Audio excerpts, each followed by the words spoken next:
Bonjour et bienvenue sur le podcast qui t'aide à transformer ta vie avec les pierres.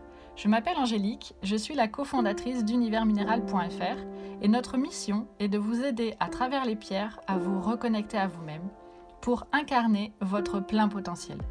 Nous allons vous guider dans l'expérience de la lithothérapie pour reprendre le plein pouvoir sur votre vie et vous libérer afin de vivre une vie en conscience et en bien-être. Si ce podcast vous plaît, n'hésitez pas à nous soutenir en nous notant 5 étoiles sur votre plateforme d'écoute ou simplement en ajoutant un commentaire bienveillant. On vous remercie, on vous embrasse et on vous souhaite une bonne écoute. Bonjour et bienvenue dans ce 4e podcast. Je suis ravie que vous m'écoutiez cette semaine. Alors cette semaine, on va parler du chakra du plexus solaire qui est donc le 3e chakra. Mais juste avant ça, j'ai une petite annonce à vous faire. Voilà, on a travaillé tout l'été très dur pour sortir l'application Univers Minéral. Ça y est, c'est en ligne sur l'Apple Store et le Google Store. On est très très heureux de pouvoir vous proposer cette application. Elle permet de rester connectés ensemble, d'avoir toutes les informations nécessaires sur chaque pierre. Voilà, et on y a glissé évidemment des petites réductions exclusives et des produits qui seront que sur l'application. Donc on est très très très content de cette sortie et on espère que ça va vous plaire. D'ailleurs, je prends juste une petite minute pour vous remercier pour l'enthousiasme autour du podcast. Vraiment merci, ça nous fait hyper plaisir. Merci pour vos petits messages sur Insta. Vraiment, c'est très sympa. Mais revenons-en à nos moutons, donc le chakra du plexus solaire qu'on appelle aussi Manipura. Alors c'est le chakra de la rayonnance. Comme son nom l'indique, Manipura, ça veut dire placé en haut du ventre au niveau du plexus solaire, donc du sternum.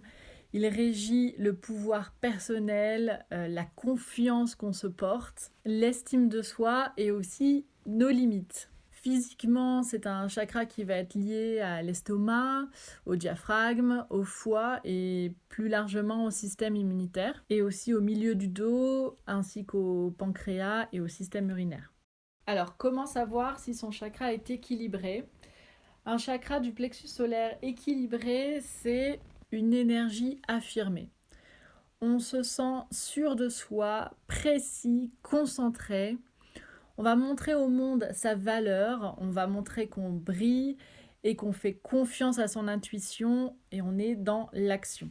Si au contraire on éprouve des difficultés à prendre des décisions, on n'ose pas s'affirmer, on est plutôt passif, voire presque soumis à des situations, on est ce qu'on va appeler en mode victime de sa propre vie, on manque d'ambition, on ne sait pas ce qu'on veut. Ça va plutôt être le signe d'un chakra faible. Si par contre on va avoir des réactions complètement disproportionnées, aussi des problèmes d'addiction, des réactions fortes, des colères, ou qu'on va être dans un perfectionnisme à l'extrême, qu'on travaille trop, qu'on est un peu imbu de soi-même, il faut le dire, un peu trop affirmé, là ça va être le signe d'un chakra qui est vraiment surdéveloppé.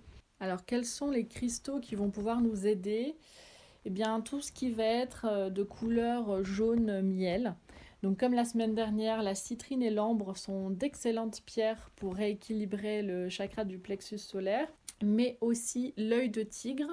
Alors l'œil de tigre à ne surtout pas utiliser si on a un chakra surdéveloppé. En revanche, effectivement, si on a un chakra faible, l'œil de tigre, c'est vraiment ce qu'on conseillerait pour travailler sur ce genre d'énergie. On va avoir aussi la fluorine jaune, mais qui est beaucoup plus rare. Ou la calcite jaune. Mais nous, ce qu'on préconise, c'est plutôt la citrine, l'ambre pour un chakra surdéveloppé et l'œil de tigre si on a vraiment un chakra faible. Donc comme on l'a vu la semaine dernière et les semaines précédentes, on va pouvoir travailler avec la pierre en la plaçant physiquement au niveau du chakra, mais pas que. On peut la porter en bijoux, en bracelet, en collier, peu importe, ou même en pierre roulée dans la poche. Vous pouvez la poser à côté de votre ordinateur.